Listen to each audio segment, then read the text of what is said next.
বলো মা, ডাকছো কেন? জানালাটা খুলে রেখেছিস কেন?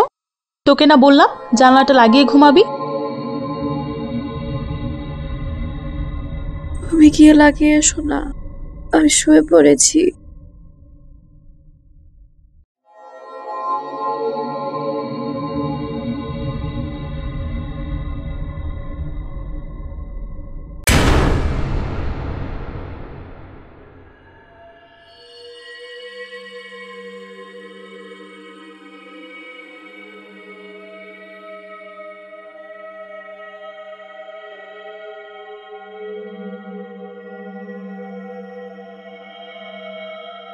মা, মা, আমার পাশে কে জানি ছিল, তোমার মতো দেখতে। সে এখনই জানালা দিয়ে পালিয়ে গেল। ও কিছু না, তুমি স্বপ্ন দেখছিলে হয়তো।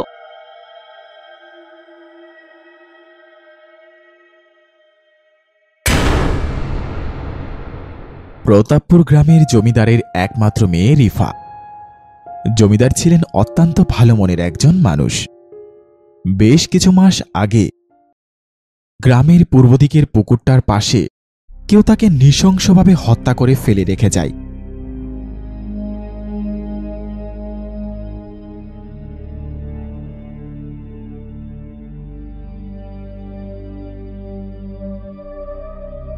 পুলিশ জমিদার বাড়িটি তল্লাশি করে জমিদার গিন্নির খাটের নিচে একটি ভয়ঙ্কর পুতুল খুঁজে পায়। পুতুলটি দেখামাত্র সকলে ভয়ে আঁতকে ওঠে, কারণ জমিদারের শরীরে যেসব জায়গায় ক্ষত ছিল, পুতুলটিরও ঠিক একই জায়গায় ক্ষতচিহ্ন ছিল।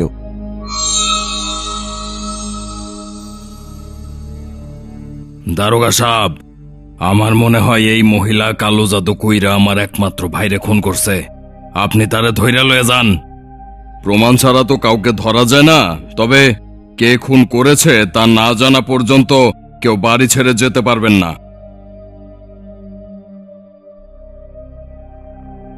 সব দোষ জমিদার গিন্নির। মনে হয় সে মানুষ না পিশাচ। আমাকে জমিদার রে খায়া ফেলছে। আহারে, বড্ড ভালো মানুষ আসিল, কই থেকে আইল এই পিশাচ? নিজের জীবন বাঁচাইতে চাইলে এই জমিদারের বাড়ির দিকে আন যাইতো না। জমিদারের ভাই নারায়ণ তালুকদার, তারও গ্রামে দাপট কম নয়। গ্রামের লোকজন তাকে ভালো মানুষ বলেই জানে।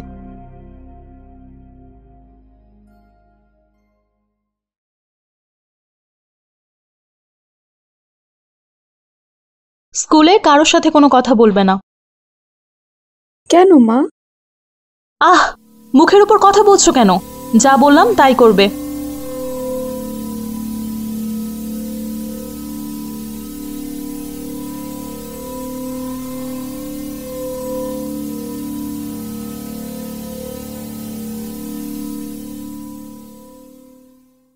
ওই দেখ দেখ, আমগর জমিদার মশাইয়ের মাইয়াডা না? হ্যাঁ, আমি শুনছি জমিদার গিন্নি জমিদার মশাইরে মাইরা লাইছে কালো জাদু কইরা। কালো জাদু না রে, জমিদার গিন্নি কোনো মানুষ না, ওই পিশাচ। আমার স্বামী কইছে জমিদার বাড়ির দিকে যেন ভুইলাও না যায়। আহারে, মাইয়াডার লাইগা খুব মায়া হয়। রিফা ক্লাসের এক কোণায় মন খারাপ করে বসে আছে। কেউ তার কাছে আসতে চায় না। অনেকটা সময় কেটে যাওয়ার পর তার প্রিয় বান্ধবী তার কাছে আসে। তোর মন খারাপ? সবাই আমার মাকে ভুল বুঝতেছে, কিন্তু বিশ্বাস কর, আমার মা কিছুই করেনি। গ্রামের লোকেরা বলা বলি করছিল তোর মা নাকি পিশাচ। রিফা কিছু বলতে যাবে, এমন সময় আরোহী দৌড়ে পালিয়ে যায়। রিফা কিছু বুঝতে না পেরে হতভম্ব হয়ে বসে থাকে। স্কুল থেকে ফেরার পথে স্কুলের পূর্ব পাশের একটি গাছের নিচে একটি বিড়াল দেখতে পায়। কি রে, তোর মা কই? যাবি আমার সাথে?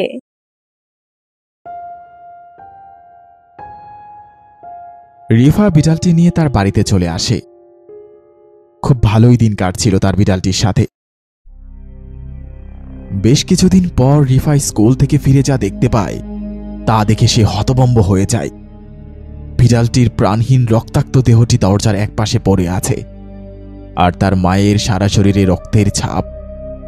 রিফা কিছু বুঝতে না পেরে চিৎকার করে ওঠে। তার চিৎকারে গ্রামের লোকজন এসে রিফার মাকে মেরে গ্রামের উত্তর দিকের জঙ্গলে ফেলে আসে। রিফাকে নিয়ে যায় তার চাচা নারায়ণ তালুকদার। বেশ কিছুদিন কেটে যায়, কিন্তু রিফা এই ভয় থেকে বের হতে পারেনি।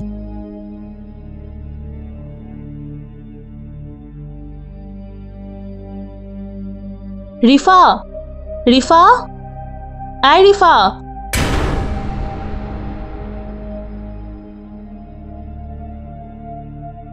রিফা ভয়ে চিৎকার করে জ্ঞান হারায়। জ্ঞান ফেরার পর সে দেখতে পায় ভয় পেয়ে জ্ঞান হারিয়েছে, তেমন কিছু হয়নি। ওষুধ লিখে দিচ্ছি, সব ঠিক হয়ে যাবে। আমি ঠিকঠাক সময় কইরা সব ওষুধ খাওয়াই দিমু। এই তাবিজটা পিশাচের কুনজর থেকে রক্ষা করানোর লাগে আনছি। তুই তো শুধু আমার ভাইয়ের মেয়ে না, আমারও মেয়ে। ডরানোর কিছু নাই, আমি তো আছি। রিফা খাবার খেতে বসে দেখতে পায় খাবারের প্লেটে অসংখ্য ছোট ছোট পোকা কিলবিল করছে। যখন সে পানি খেতে যাবে, সে দেখতে পায় পানির মধ্যে রক্ত ভাসছে। অল্প কিছুদিনের মধ্যেই রিফা শয্যাশায়ী হয়ে পড়ে। এভাবে চলতে থাকলে তাকে আর বেশি দিন বাঁচানো সম্ভব না। রিফা, রিফা, রিফা শোনো, আমার কথাটা একটু শোনো। আমি তোমার কোনো ক্ষতি করতে আসিনি। তোমার চাচা নারায়ণ তালুকদার সে কোনো ভালো মানুষ নয়, মানুষরূপী একটা জানোয়ার। সে তোমার বাবাকেও খুন করেছে, তোমাকেও মারতে চাইছে। তোমার শরীরে যে তাবিজটা বাঁধা আছে, এটা কোনো সাধারণ তাবিজ না। এই তাবিজ দ্বারা তোমার উপর কালো জাদু করা হয়েছে, তাই তুমি কোনো খাবার খেতে পারছো না। তুমি মিথ্যে বলছো। নিশ্চয়ই তুমিই কিছু করেছো। তুমি আমাকেও মারতে চাও, আমার বাবাকেও তুমি খুন করেছো। তুমি বিশ্বাস করো মা, আমি কিছুই করিনি, আমাকে ফাঁসানো হয়েছে। তাহলে সেদিন তুমি বিড়ালটাকে হত্যা করে তার রক্তপান করেছিলে কেন? সেই দিনের সেই বিড়ালটা কোনো স্বাভাবিক বিড়াল ছিল না। তুমি বিড়ালটাকে যেদিন নিয়ে আসো, আমি তাকে মাছের কাঁটা খেতে দিয়েছিলাম। সে তো খায়নি, অদ্ভুতভাবে আমার দিকে তাকিয়েছিল। মনে হচ্ছিল যেন আমাকেই ছিঁড়ে খাবে। আমি ভেবেছিলাম নতুন এসেছে, তাই একটু ভয় পেয়ে হয়তো এমন করছে। রাতে কোনো একটা কিছু পড়ার শব্দে আমার ঘুম ভেঙে যায়। আমি উঠে এসে দেখি বিড়ালটা বাইরে বের হয়ে যাচ্ছে। আমি তখন তার পিছু নেই। একটা সময় দেখি সে কবরস্থানের দিকে যাচ্ছে। কবর থেকে মানুষের হাড় গোড় বের করে চিবিয়ে চিবিয়ে খাচ্ছে, আর কেমন একটা অদ্ভুত শব্দ করছে। আমি ভয় পেয়ে তখন বাড়িতে চলে আসি। পরের দিন সকালে দেখি বিড়ালটা দরজার সামনে দাঁড়িয়ে রক্তবর্ণ দৃষ্টিতে আমার দিকে তাকিয়ে আছে। কিছু বুঝে ওঠার আগেই সে আমার উপর ঝাঁপিয়ে পড়ে। আমি অনেক চেষ্টা করেছিলাম, কিন্তু বিড়ালটার শক্তির কাছে আমি পেরে উঠছিলাম না। কোনোভাবে বিড়ালটাকে ছুঁড়ে ফেলে দিই। দ্বিতীয়বার এটা আমার উপর আবার ঝাঁপ দেওয়ার মুহূর্তে আমি দা দিয়ে তার শরীরে আঘাত করি। পর মুহূর্তে বিড়ালটি দু টুকরো হয়ে যায় এবং বিড়ালের রক্তের ছাপ আমার চোখে মুখে সারা শরীরে লেগে যায়। আর সকলে দেখে ভাবে আমি বিড়ালটির রক্তপান করেছি। তোমার খাটের নিচে সেই ভয়ঙ্কর পুতুলটা কি করে আসলো? তোমার চাচা কালো জাদু করে সম্পত্তির জন্য তোমার বাবাকে হত্যা করেছে, আর সে আমাকে ফাঁসানোর জন্যই পুতুলটি আমার খাটের নিচে রেখেছে, যেন সবাই এটাতে আমাকেই সন্দেহ করে। রিভা কিছুতেই বুঝতে পারছে না সে কি করবে। কে সত্যি কথা বলছে, তার মা নাকি তার চাচা?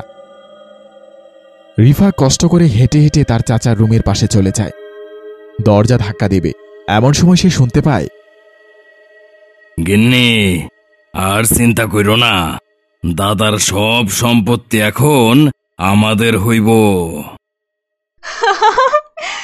এইভাবে চলতে থাকলে রিফাও আর মাত্র কিছুদিনের মধ্যেই তার বাবা মার কাছে চলে যাব। এইটাই তো চাই। তোমার মাথায় কত বুদ্ধি গো! বাবা মা সব সময় আমার থেকে বেশি দাদাকে ভালোবাসতো, তাই তো সম্পত্তির অধিকাংশ দিয়েছে দাদাকে। আমি কি জলে ভাইসাইছি নাকি? এই রাগ থাইক্কা কালোতান্ত্রিকের কাছে সেদিন গেছিলাম। আমি জিনের সাহায্যে কালো জাদু কইরা সব কিছু করতে পারি। আমি আমার ভাইরে খুন করতে চাই। আপনার যত টাকা লাগবো আমি দেব।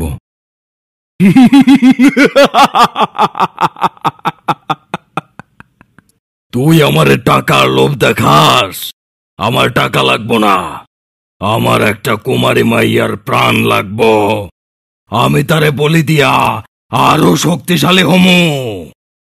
ও এই কথা, এইটা আপনি পাইয়া যাইবেন। আমার ভাইয়ের একটা কুমারী মাইয়া আছে। এই নে এই পুতুলটা, এইটা কোনো সাধারণ পুতুল না। তুই এই পুতুলটারে যেই যেই জায়গায় আঘাত করবি, তোর ভাইয়ের ঠিক সেই জায়গাতেই আঘাত লাগবো।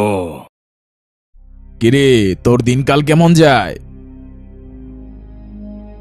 ভালোই চলে, তবে এখন আরো ভালো চলবো। লটারি পেলি নাকি রে?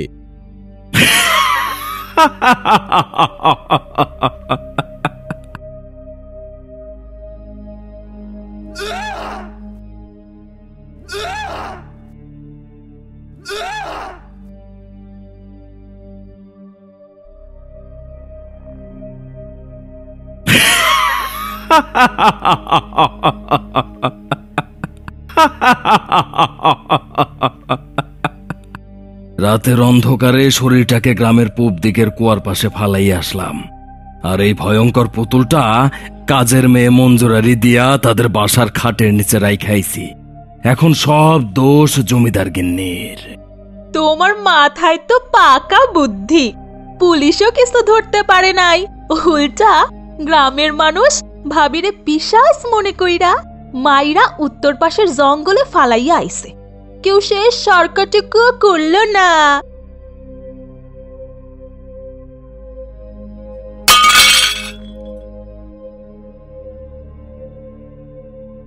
রিফাকে তার চাচা চাচি টেনে হিচড়ে তান্ত্রিকের কাছে নিয়ে যায়।